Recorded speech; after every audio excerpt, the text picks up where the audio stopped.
Okay, this is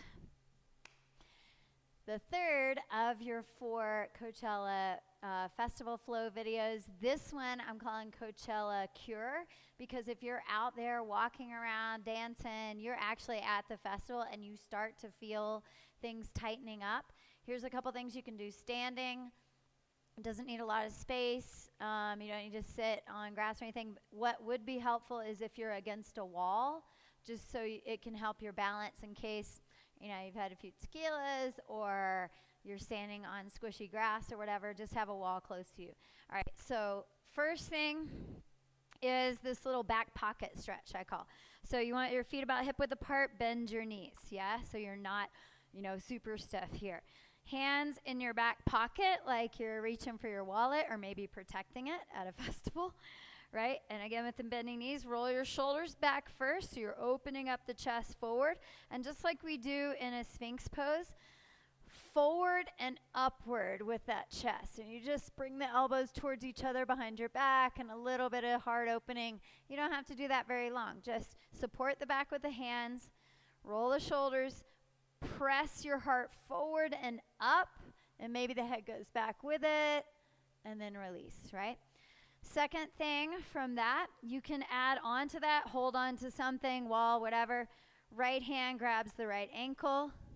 Press your knees towards each other so they're not out like this, knees towards each other. And then like we do with the facilitated stretch, kick your foot into the hand and the hands resisting. You get this quad hip flexor stretch. I do that all the time, like standing anywhere, right?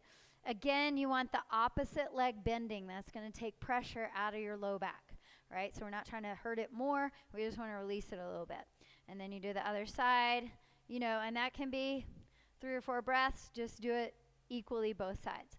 Next thing after that, so helpful, floppy twist, I call this one, right? Just flopping side to side, bend your knees, right? Nothing too crazy or straight up and down or stiff.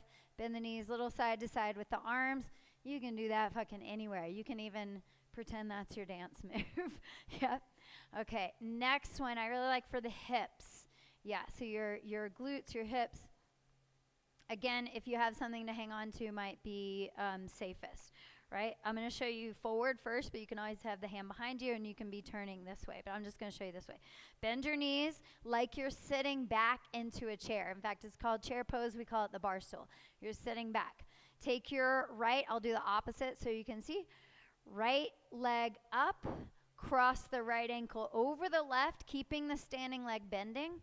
Flex your top foot. So that's activating muscles to protect your joints, your ankle, your knee, right? Once you're there, right, and again, you can hold on to something. Once you're there, you could do a little resistance. Right hand on the thigh and lift your thigh up into the hand. So if my hand wasn't here, my thigh would be going like that. And if my thigh wasn't there, my hand's pushing down. Not that hard. It's just a little resistance there, right? And you're leaning back into your standing heel. Then once you're there, you can do what we call it thug yoga, riding dirty. One hand on the wheel, bend the corners, depending on who you're seeing, right? And then that, again, just a few seconds. Breathe the whole time. Do the other side. Same hand on the thigh. Stay there, or one hand on the wheel or a wall if you need a little balance. That's so great for hips, the glutes, the outer hips as well, abductors, and all that gets tight when you're walking, standing, sitting. Let's see, last one I would think you can, I would like to, actually 2 more that you might want to do. One is similar to a mine banana asana that we did on the ground, right? So you just stand, again, feet about hip width apart, reach your arms up, interlace the fingers, and I like to reach the index fingers up like this, and then just lean over to the right. Stay for a few seconds, come up again, find a tall spine, lean over to the left, right, and you're doing this sort of side stretch. It gets all the way down into the hips and really releases the low back. Now, the last one I would do, be very careful not to overdo this one. Again, bend your knees. Pretty much in all of these, bend the knees. Even if you're on one leg, that knee is bending, okay? So that's kind of a good rule of thumb for these. So bending knees, hands on the hips, draw the belly in, Move your hips back, your shins back like you're in that bar stool or chair, and then slowly fold forward and let your head just hang. You could keep the hands on the hips, or what I like to do is grab opposite elbows, and you let your upper body swing side to side. Yeah?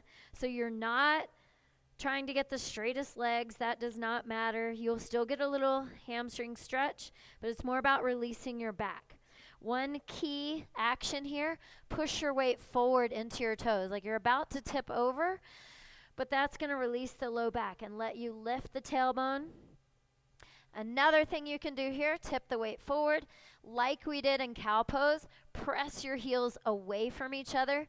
Once again, that will help release the lower back so it can hang off the hip joints, right? You're just grabbing your elbows, traditionally called ragdoll pose. Shake your head yes and no, release the neck. We call this not gonna suck itself pose. Right? And then be careful coming out of this. Take your hands on your hips, breathe. Lead with your heart, go forward and all the way up. If you're near a wall, you could even crawl yourself up. Okay, cool? Coachella Cure if you're starting to feel tight.